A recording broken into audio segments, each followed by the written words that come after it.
Continuamos con Latinoamérica en vivo. El tema prioritario el día de hoy es la crisis que atraviesa el Mercosur con respecto a la presidencia pro tempore de Venezuela. Para esto vamos a entrevistar de inmediato al analista internacional Nicolás Albertoni. En Twitter lo pueden seguir, por cierto, en su cuenta personal, ya está en pantalla. Es @n-albertoni, @n-albertoni. Buenas tardes. Buenas tardes, un gusto saludarlos. Igualmente, gracias por su tiempo para Latinoamérica en vivo a través de Vivoplay. Bueno, a Venezuela se le ha llamado ahora el miembro incómodo, el país incómodo dentro del Mercosur. Y mucho ha salido a relucir, bueno, la situación interna de Venezuela. Y quisiera preguntarle en qué medida lo que está atravesando Venezuela, su crisis económica, su crisis política, tiene o no tiene que ver con el rol que pueda jugar dentro del Mercosur. Sí, bueno, en realidad hoy Venezuela, ustedes vaya si lo saben bien, lo que está padeciendo no es solo una crisis política, sino más bien una crisis económica y humanitaria. Y no siempre las tres cosas se juntan. No sé si se comprende, hemos visto en muchos países, bueno, el mismo Brasil ahora tiene una crisis política, pero no necesariamente económica y humanitaria.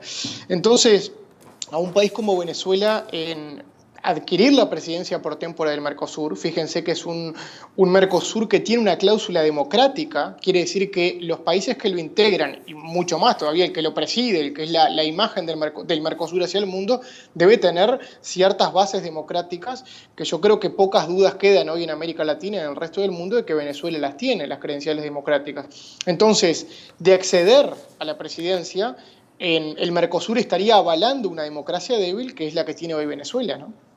Pero ¿en qué sentido, por ejemplo, y quisiera que nos explicara, por favor, en qué sentido, aparte, más allá de lo que es la cláusula democrática del Mercosur, la situación que está atravesando Venezuela podría poner en entredicho el desarrollo, el desenvolvimiento, el futuro y la proyección de un organismo como el Mercosur?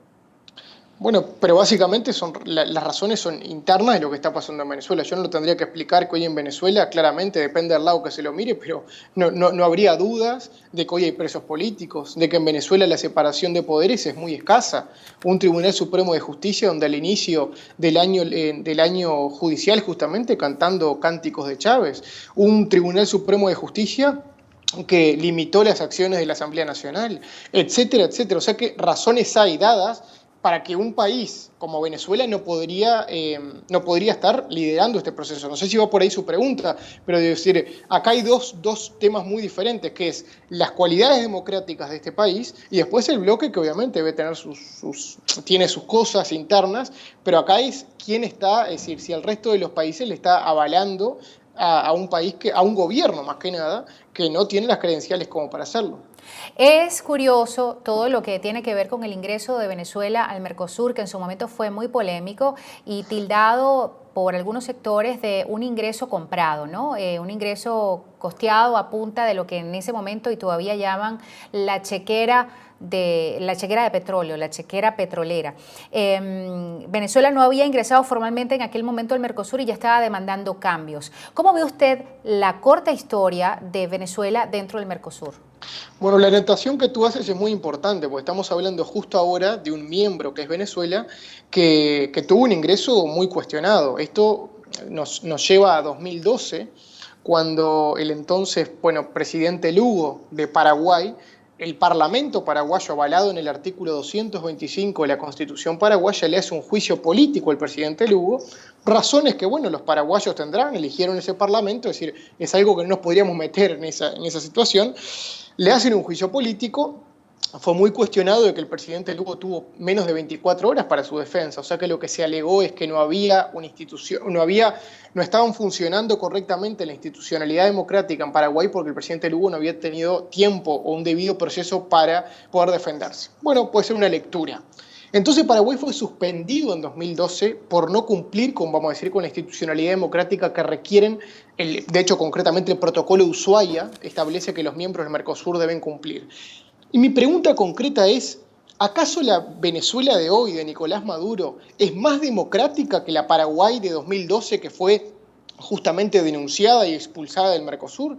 ¿Alguien puede hoy afirmar que la Venezuela de Maduro es más democrática que la Paraguay que fue suspendido? Entonces, acá a todas luces lo que habría que, no es un tema de traspasos, de temporalidad, de que hay que cumplir con los tiempos únicamente, hay que también como país integrante cumplir con la democracia. Entonces esa es lamentablemente esta ha sido la historia de un país que hoy en día, desde el 2012 que ha integrado formalmente al Mercosur, ha generado más debates políticos que comerciales. Un Mercosur, fíjense ustedes, que está tratando de negociar con la Unión Europea. ¿Con qué cara debe estar mirando la Unión Europea un grupo de 5 países que se debate a ver si un país que va a presidirlo tiene o no una democracia activa? Y cuando una Unión Europea, que tiene otros tantos problemas también, acá no estamos diciendo que es una integración perfecta, pero claramente la institucionalidad democrática no es un tema que se discute hoy en Europa.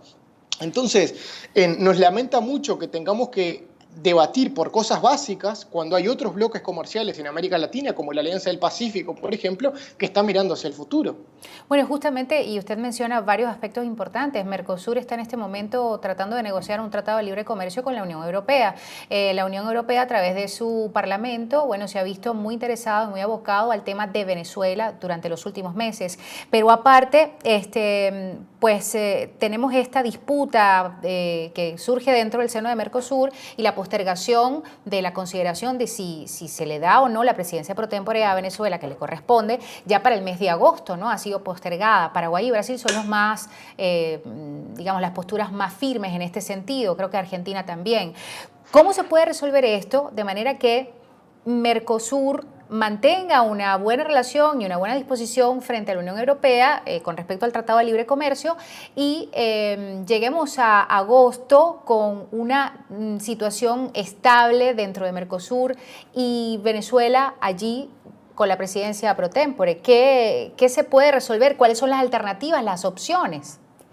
Bueno, en realidad, Iva, son dos cosas muy diferentes. Lo que está pasando con las negociaciones de la Unión Europea es una negociación histórica. Fíjense que lleva 15 años el Mercosur tratando de avanzar en esta negociación, una negociación que comenzó allá por el año 2000. Y lo que sorprende es que justamente Venezuela ha decidido, por razones internas, no participar de esta negociación con la Unión Europea. Entonces, la parte técnica, si se quiere llamar, lo que alegaba Brasil, concretamente Itamaraty, su cancillería, por no ser tan rotundos y decir, bueno, en Venezuela habría que expulsarla porque no hay institucionalidad democrática, lo cual sería un debate que yo creo que hay que darlo, pero en fin, parece que en los términos diplomáticos no estarían en condiciones hoy, y menos un Brasil que está en un momento transicional. Lo que puso sobre la mesa es las razones técnicas, es decir, bueno, ¿cómo no va a estar representando un país que en realidad no está negociando en el evento más importante que tenemos en este semestre, que tratar de concluir las negociaciones? Entonces lo que se buscó ahí es un gris, vamos a decir, un punto intermedio, que es que Uruguay siga negociando este acuerdo, es decir, sea el encargado de esta negociación, la voz visible de esta negociación. Yo creo que Argentina podría tener otro rol importante, acabamos de ver al presidente Macri visitar Europa, y Venezuela se encargaría como del rol político, por si se quiere llamar.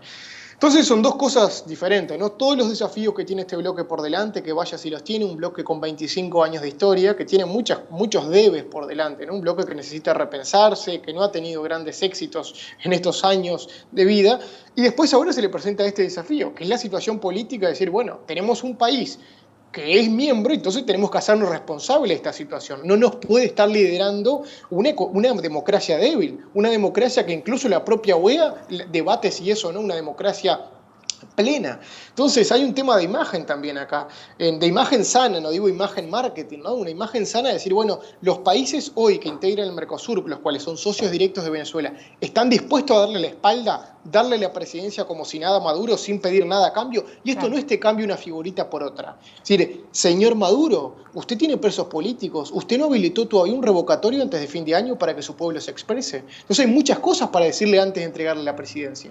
Ahora, fíjese, señor Albertoni, esto que está ocurriendo en el seno del Mercosur con respecto a Venezuela también genera muchas preguntas. Por ejemplo, ¿pudiera ser el reflejo de lo que está pasando en toda la región con, bueno, el triunfo en Argentina de Mauricio Macri, lo que está pasando en Brasil con un impeachment a la presidenta suspendida por ahora, Dilma Rousseff, lo que ha pasado en Bolivia con Evo Morales y la consideración del pueblo boliviano sobre si se votaba o no por la reelección indefinida? En fin, pareciera que hay un cambio, lo hemos hablado ya muchas veces desde que arrancó el año, y quisiéramos saber si de esto es reflejo el Mercosur, porque nos preguntamos, ok, Venezuela siempre ha tenido una discusión perenne sobre si rige o no la democracia en su territorio, incluso cuando estaba vivo el presidente Chávez. Pero la diferencia es que en ese momento el barril de petróleo estaba a un precio al cual seguramente no volverá dentro de mucho tiempo, ¿no? $100. Sin embargo, en el Mercosur le daban la venia a Venezuela, ¿no? Entonces, ¿hasta qué punto esta disconformidad dentro del Mercosur, porque hay presos políticos en Venezuela, porque hay una crisis económica histórica, es auténtica, legítima y espontánea y no se debe también al cambio político que hay en la región? Bueno, yo lo que sin duda hoy estamos viendo un cambio político, un cambio de eje en la región, pero por lo que está sucediendo hoy en Mercosur, yo no notaría de que ese cambio se refleje en las acciones. Estamos viendo de que todavía se sigue dudando si Venezuela o no es una democracia plena, ¿no? Es una democracia que uno podría realmente confiar en sus instituciones. Se duda de esto. Entonces, ya no es que porque este cambio de eje se ha sido duro y se ha sido claro ante el presidente Maduro de lo que está sucediendo. Yo creo que sobre esto hay dos lecturas. Primero, la situación de Brasil, que en Brasil entendamos que hay un cambio, pero que acá no es que estamos buscando cambio, decir, bueno, qué bueno se fue. No, es decir, una situación muy dolorosa la que está viviendo Brasil. Fíjense que casi el 60% del Parlamento brasilero que juzga a Rousseff está condenado también por alguna cosa. Es decir, Sí, por hasta, sí. entonces, hay un tema de debilidad institucional muy grande en Brasil. Entonces, yo creo que lo de Brasil no lo podemos considerar un cambio, ¿no? Es decir, está debatiéndose temas domésticos muy grandes. Donde sí hay un cambio real es en Argentina, un país importante de la región, pero donde Brasil de alguna forma no muestre señales claras de, acá no digo de que venga una derecha, una izquierda, no, porque en definitiva hoy es una mentira hablar de derechas e izquierdas, porque lo que han dicho que existe una derecha son los de una falsa izquierda. Entonces, Ahora, perdón, pero si no estuviera Brasil en la situación en la que se encuentra ahorita, y me refiero específicamente si no estuviera Michel Temer en la presidencia temporal de Brasil, pues no tendríamos en el Mercosur un oponente a Venezuela. sí, es verdad, pero el oponente hasta ahora no se ha cerrado lo que estamos hablando. Es decir, el momento concreto de ahora, lo que se ha pasado, lo ha llamado el canciller uruguayo un cuarto intermedio, que se hablaba para mañana jueves, yo no creo que haya noticias para mañana jueves, posiblemente la semana que viene, de ver en qué queda esta situación. Sí, Obviamente son cosas mínimas, y en definitiva, cosas mínimas entre comillas. Estamos hablando de una presidencia por tempore cuando lo que se está debatiendo en Venezuela es mucho más grande. claro. Pero si se pasa en la OEA, es decir, lo de la OEA, lo de la Carta Democrática, sabemos que según el artículo 20 estaría activada, pero todavía queda eso difuso de que sí, que está activada. Si lo sabe que Venezuela viene, más bien el gobierno de Maduro, me quiero cuidar porque tengo muchos hermanos y amigos venezolanos que sufren cuando a veces del resto de América Latina decimos Venezuela como un todo, pero es el gobierno de Nicolás Maduro, ha pasado ya demasiadas vallas y han sorteado demasiadas vallas. Entonces, es momento de que alguien, aunque resulte mínimo, le diga basta. Basta, ¿saben por qué? No porque para que se resuelva la crisis, para que por lo menos en algún rinconcito de la historia quede guardado de que los países de América Latina no fueron testigos silenciosos de lo que pasa en Venezuela y alguien lo denunció, que no va a solucionar lo que pasa, pero por lo menos va a mejorar la dignidad de una región que vaya si tiene una historia negativa en estas cosas de cuando hubo abuso de poderes. En este sentido, pues también le pregunto, son muchas las cosas que están esperando los venezolanos y toda la región latinoamericana con respecto a Venezuela, porque se está esperando que avance el proceso lo más pronto posible para realizar un referendo revocatorio este año, porque también hay una discusión sobre si debe ser este año o si debe ser el próximo año, dependiendo de a quién usted le pregunte, ¿no? Pero para no dedicarle más tiempo a esto, la pregunta sería, ¿en qué medida cree usted que dentro del Mercosur se ha aplicado contra Venezuela el protocolo de Ushuaia o activado el protocolo de Ushuaia?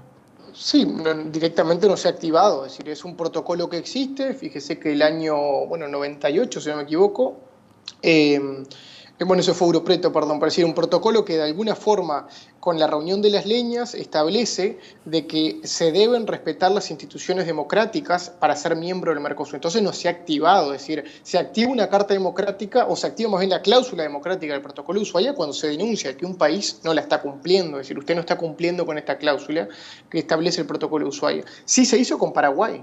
Sí se hizo con Paraguay, reitero, con una situación dudosa, que acá no estamos defendiendo a nadie, hasta incluso cuestionable, pero era un proceso que quedaba difuso un artículo en la Constitución. Pero contra Venezuela no se ha hecho nada. Y a veces es lógico, fíjense, esto es bueno que se entienda, América Latina ha luchado por años, la generación que viene arriba de nosotros, por años por el voto universal y libre. Es lógico que hoy creamos que para que haya democracia basta con el voto. Pero la evolución de la democracia ha demostrado, y Guillermo O'Donnell, un teórico de las ciencias políticas argentino, ha hablado de democracia delegativa. Dice, ojo que la democracia no es solo votar, sino también el después. Claro. Un presidente no se puede sentir dueño del pueblo, de las instituciones, Solo por el porque simple fue hecho de haber electo. recibido el voto. Claro. Eso de hecho está escrito, democracia delegativa. Entonces, por más que parezca una democracia porque hubo voto, acá no hay un sistema judicial claramente independiente. ¿Y quién puede decir lo contrario? Es decir, ¿quién hoy puede decir con objetividad y no bañado en ideología que el Tribunal Supremo de Justicia hoy en Venezuela es independiente? Entonces, algo hay que trasciende el voto. Obviamente que el voto hay. De hecho, dicen que es uno de los votos más transparentes, si se quiere llamar, de América Latina y del mundo. Lo creemos, pero el resto no lo es. Entonces, hay que decirle que usted no está cumpliendo la democracia más allá del voto. Le agradecemos mucho, señor Albertoni, por haber estado con nosotros en Latinoamérica en Vivo para Vivo Play. Un gusto para mí y bueno, y seguimos en contacto. Claro que sí, por favor. Muchas gracias a a Nicolás Albertoni. Él en Twitter es @n_Albertoni y recuerden que es analista internacional,